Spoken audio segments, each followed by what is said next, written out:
Well, not all Jews do. There are some that do, and there's a movement within Judaism among some Jews to recognize Jesus as a prophet and even to recognize him as the Messiah. And these Jews say, well, there's no future Messiah yet to come. But I think the majority of Jews still would say he was not a prophet. Baptism is a ritual in Christianity in which a person is born anew, washed clean of his sins. It's a one-time thing, typically, in most churches. And depending upon which church, it can be done by just sprinkling a little water on the head, or in some churches you've got to be fully immersed. There's amazing similarity, actually, between Sahih Hadith and traditional Christian understanding of the end of times. In both religions, we have Jesus returning, peace be upon him.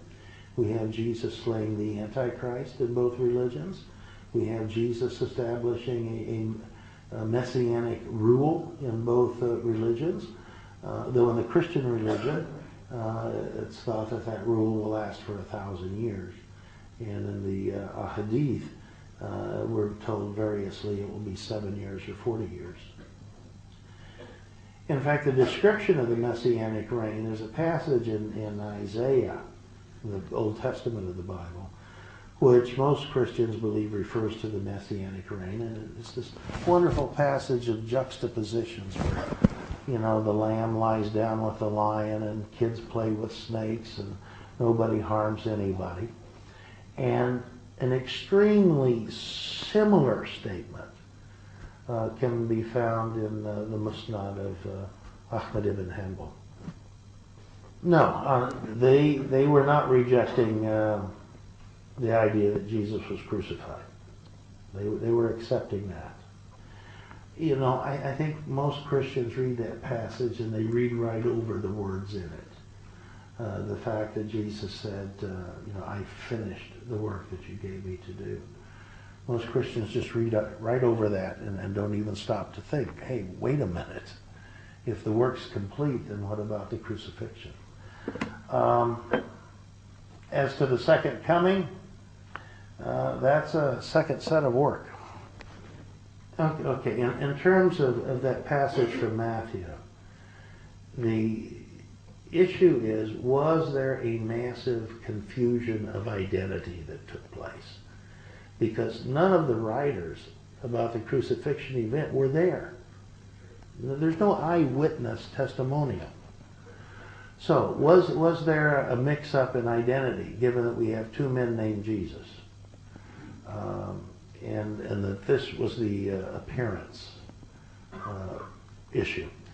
Now, the Basilidians said no, you know, it was Simon of Cyrene who was crucified, and they specifically say that he was made to appear as though he were Jesus. Well, first of all, we need to make a distinction. Not all Christians or all Christian churches back Zionism 100%. This is something that we see primarily in the extreme Christian right. And the reason we see it in the extreme Christian right is because the extreme Christian right holds on to a doctrine called the rapture. Now, the concept of the rapture never existed anywhere in Christian thought or Christian writings prior to the 19th century.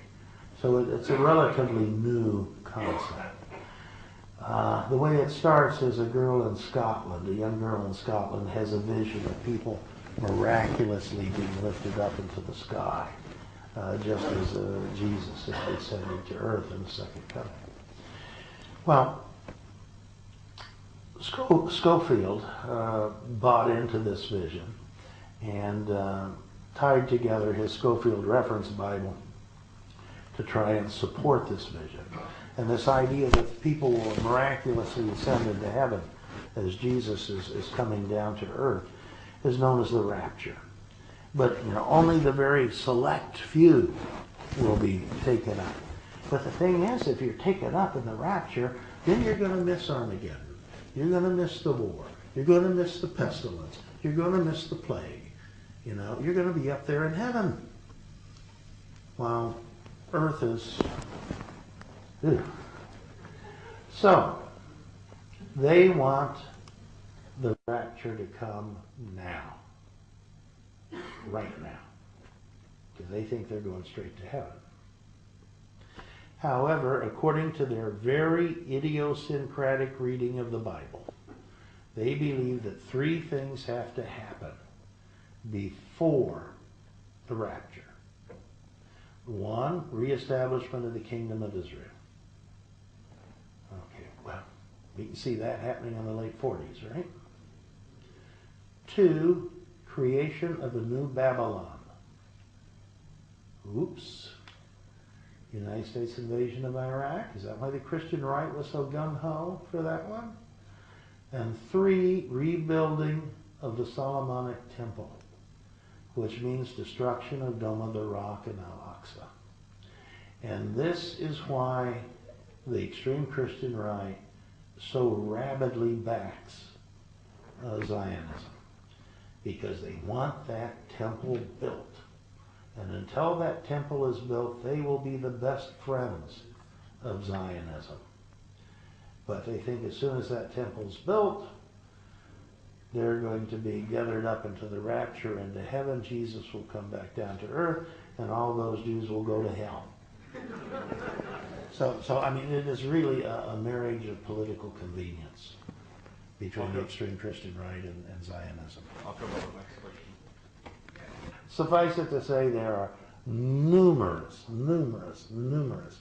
different Christian churches, and each one has something unique in its belief structure.